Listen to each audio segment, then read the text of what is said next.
안녕하세요. 면접병 면접봐 영입니다. 오늘은요, 면접에서 외운 티, 또 의도치 않은 나의 표현력 때문에 떨어졌다고 생각하고 계신 여러분들을 위한 영상입니다. 일단 우리가 생각해야 될 질문 하나. 면접에서 외운 티가 나면, 그래서 뭔가 실수한 것 같으면 우리는 불합격일까요? 그렇지 않습니다. 사실 외운 티가 나게 말하는 것과 그렇지 않은 것은 면접 결과와 아무 상관이 없어요. 그 안에 있는 내용이 뭐냐가 더 중요하다는 거 절대 잊지 마세요. 자, 근데 우리가 진짜 안타까운 경우는 뭐죠? 내 속마음은 정말 진실되는데 면접관이 뻥치는 거 아니야? 이렇게 생각할까봐 우리가 걱정이 되는 거예요. 자, 그래서 어떻게 진실된 이야기를 진실되게 전할 수 있을지, 그 상황과 방법, 그리고 외운 티가 나서 딱 멈춰지는 순간을 어떻게 극복할 수 있을지 연습 방법에 대해서 알아보도록 하겠습니다. 자, 그러면 여러분들이 언제 외운 티가 난다고 스스로 느끼고 면접관도 그렇게 느낄까요? 첫 번째 사례는 블랙아웃입니다. 그냥 깜깜해지는 거야. 앞이 안 보여. 분명히 나는 이걸 준비해왔고 이게 머릿속에 있는데 말이 안 나오는 거예요. 어떤 경우에 주로 나타나냐면, 면접 연습을 너무 열심히 하는 거예요. 너무 스크립트도 많이 적고 내가 짜임새가 다 있어. 근데 면접관이 갑자기 딱 그걸 물어봐줬네? 그래가지고 야, 드디어 내가 이제 연습한 대로 말할 때가 됐다,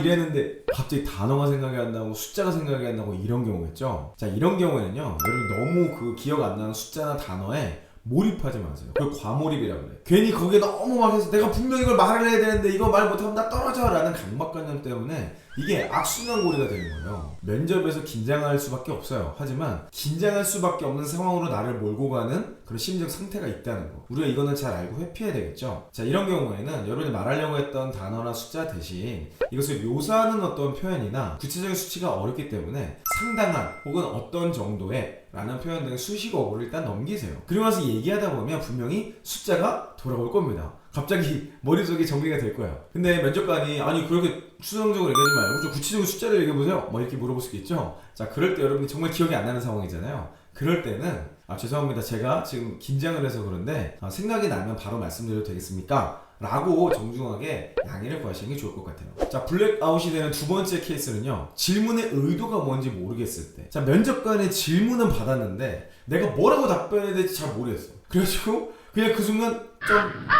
좀 까마귀 머리 지나가지 뭐 이런 상황이 되는 거예요. 자, 이거는요, 모르면 당합니다. 모르면 당해요. 제가 이미 면접관의 의도 리스트를 엄청나게 많이 올려드렸잖아요. 제가 올려드린 이 영상 목록만 한번 정주행해보세요. 그렇게만 하셔도 분명히 여러분들 면접 직전에 또는 면접의 답변을 준비하는 과정에서 면접관의 의도와 여러분의 답변을 매칭시킬 수 있게 될 거예요. 제가 최근에 알게 된 정말 좋은 방법이 있어요. 면접이 잡혔어. 그러면 일단 유튜브 프리미엄 구독을 해. 한 달 어차피 공짜예요. 일단 그걸 해. 그리고 밤에 자기 전에 면접 방향의 재생목을 틀어놓고 자세요. 분명히 나는 모르는 내용인데 면접에서 나도 모르게 이형 답변이 나온다니까. 자, 블랙아웃이 되는 세 번째 경우는요, 여러분들이 이미 앞에서 답변을 한 것 같은데 또 면접관이 물어보는 경우예요. 자, 이런 경우 굉장히 당황스럽죠. 자, 이런 경우는요 빈번하게 있습니다. 왜냐면 여러분이 면접관 입장을 잘 모르셔서 그래요. 제가 면접을 많이 보면서 저도 그런 경우, 나도 물어보면서 이걸 물어봤었나 안 물어봤었나 굉장히 고심하면서 물어봐요. 그게 왜 그러냐면 짧은 시간에 여러 사람 면접 보잖아요. 근데 정보의 양이 너무 많아. 그러니까 자소서부터 이력서, 직무적성 검사 결과표, 이전 면접 결과표 뭐 등등등 참고될 내용이 너무 많기 때문에 그 내용들을 읽고 해석하면서 질문까지 뽑고 여러분의 답변을 평가까지 해야 된단 말이에요. 그러다 보니까 한 사람에게 집중할 때 다른 사람이 무슨 말인지 기억이 안 나는 경우가 많아요. 이런 경우에는 너무 당황하지 마시고요, 그냥 앞에서 했던 이야기를 동일하게 이야기하면 됩니다.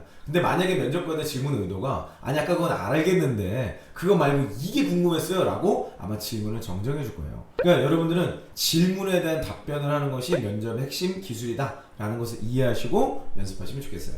여러분이 외운 티가 나는 대표적인 두 번째 케이스가 뭐냐면요, 같은 말만 반복하는 거예요. 여기 같은 말의 핵심은 같은 단어죠. 그리고 불안한 시선과 안절부절 못하는 이 몸동작, 이 경우겠죠. 스스로 실전에 약하다고 생각하고 뭔가 면접이 막 너무 두려운 거야. 진짜 면접이 야 이거 진짜 무조건 통과해야 되는 거야. 이 심리적 상태 있으신 분은 한마디 한마디를 너무 잘하려고 애를 쓰세요. 필살기를 쓰시는 건 좋은데 이걸 반복하는 건 괜찮지만 그 안에 있는 특정 단어만 반복하는 것은 너무 외운 티가 나게 딱 좋은 상황인 것 같아요. 그리고 이 불안한 시선과 몸을 막 들들들들 하시는 분들 있잖아요. 여러분들이 면접이 어렵다는 거, 그리고 긴장하고 있다는 사실은 사실 대부분의 면접관들이 충분히 인지하고 있어요. 이 부분이 너무 여러분의 심리적 상태를 쪼이지 않았으면 좋겠네요. 그래서 면접을 많이 봐보는 게 좋다 그랬죠. 이렇게 얘기하면 또 아니 면접기가 주어져야지. 아니 면접기 주는데 일단 지원을 해보라고. 안 가도 되니까 거기를 연습한다는 생각으로 지원 한번 해보세요. 하지만 그래도 이런 동일한 어려움을 겪으신 분들을 위해서 제가 3가지로 솔루션을 정리해드리려고 합니다. 역시 면접은 면접하기 형이에요. 자, 첫 번째는요, 나올 수 있는 대부분의 질문에 대해서 면접 스크립트를 작성해보는 거예요. 뭐 스크립트라고 뭐 대단한 게 아니에요. 특정 질문에 대해서 나의 생각을 나는 이렇게 말할 거야 라는 걸 글로 한번 적어보는 거예요. 말로 하는 것도 되게 좋은데 일단 글을 먼저 써보면요, 여러분 머릿속에 정리가 됩니다. 여러분이 같은 말을 반복하거나 이 질문에 대한 답변이 제대로 안 되는 경우는 대부분 머릿속에 정리가 안 되는 경우예요. 그래서 글로 한번 써보면서 대표적인 질문들, 여러분들이 가시는 회사에 기출 질문들에 대한 정보를 얻을 수 있다면 거기에 대한 여러분의 생각들을 한번 정리해 보시기 바랍니다. 제가 꼬리 질문에 대한 답변 방법, 제가 어떻게 꼬리 질문을 했는지에 대한 영상을 올려드렸으니까요, 이 영상 꼭 정주행해 보시고 이런 질문들이 나온다면 나는 이렇게 답변을 해봐야겠다 라고 연습해 보시면 좋겠습니다. 자, 두 번째는요, 내 모습을 진짜 내가 한번 보는 거예요.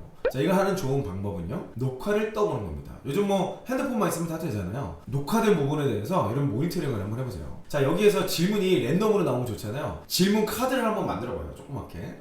우리 어렸을 때 카드 놀이 많이 했죠? 질문을 다 적어봐. 우리 왜 알잖아 이거. 네, 그런 것처럼 우리가 이거를 랜덤으로 한번 쫙쫙 해보고 쫙 펼쳐놓은 뒤에 하나씩 한번 랜덤으로 뽑아보고 읽고 내려놓고 답변을 카메라를 보고 한번 해보세요. 처음엔 카메라 보고 이야기하는 게 좀 어려울 수도 있지만 여러분들이 카메라 보고 답변을 잘할 만한 상태가 되면 사실 처음 보는 면접관님들에게 얘기하는 것도 어렵지 않을 겁니다. 자, 그리고 이 모의 면접 하기 위해서 제가 이 영상을 통해서 모의 면접을 아주 리얼하게 제가 찍어드렸잖아요. 그 영상 켜놓고 그냥 카메라를 여러분 앞에 두시고 여러분들이 저와 대화하면서 제가 면접관 역할을 해드리니까 거기에 대한 답변 한번 해보세요. 물론 그 영상을 정주행하기 전에 여러분들이 지원하는 회사에 대한 기출 질문 또는 여러분들이 맞닥뜨릴 수 있는 질문이라고 생각되는 것에 대한 스크립트로 여러분 생각을 꼭 정리해 보시는 겁니다. 자, 세 번째로요, 뭐 특정 약품의 도움을 좀 받는 거예요. 간혹 가다가 정말 준비도 잘했고 정리도 잘 됐는데 너무 긴장해서 이게 해결이 안 돼가지고 좀 말을 잘못하는 경우들이 좀 있더라고요. 이럴 때는 청심환 같은 거 있잖아요. 그냥 조금 경감시켜주는 이 정도의 내용을 그냥 사가지고 한번 먹어보세요. 근데 이것도 모의 면접 때도 한번 해보시기 추천드립니다. 최대한 이 비슷한 상황, 그리고 제가 그 아까 말씀드렸던 영상도 앞에 놓고 해보시면 알 거예요. 진짜 면접관의 압박감이 느껴질 수 있거든요. 그러니까 그거 하기 전에 한번 먹어보시고 연습해보시는 걸 추천드립니다. 제가 오늘 너무 외운 티가 나서 여러분들 나름 열심히 준비하셨는데 안타까운 결과에 놓이는 경우 여러분들을 위한 영상을 준비해봤는데요, 단순히 이게 취업 준비만을 위한 게 아니에요. 취업 준비만을 위해서 이렇게 노력을 한다 그러면 뭔가 좀 씁쓸하고 뭔가 좀 안타깝죠. 근데 이 준비했던 모든 과정이 여러분 회사 들어가셨을 때 유용하게 사용이 될 겁니다. 고객과의 대응, 고객에게 뭔가를 팔 때, 프레젠테이션을 할 때 모든 게 사용되는 내용이에요. 그러니까 여러분들이 커리어를 지금부터 준비한다는 생각 가지고 제가 드리는 가이드를 따라와 보시기 바랍니다. 형을 믿고 따라와 봐. 결과 좋다니까 이미 수만 명이 합격을 했어요. 자, 직장인분들이라면 이 옆집에 있는 이영TV로 오셔서 회사 생활과 멋진 커리어를 키워나갔으면 좋겠습니다. 자, 저는 앞으로도 여러분의 성공 취업과 성공 커리어를 위해서 계속해서 함께하도록 하겠습니다. 이상 이영이었습니다.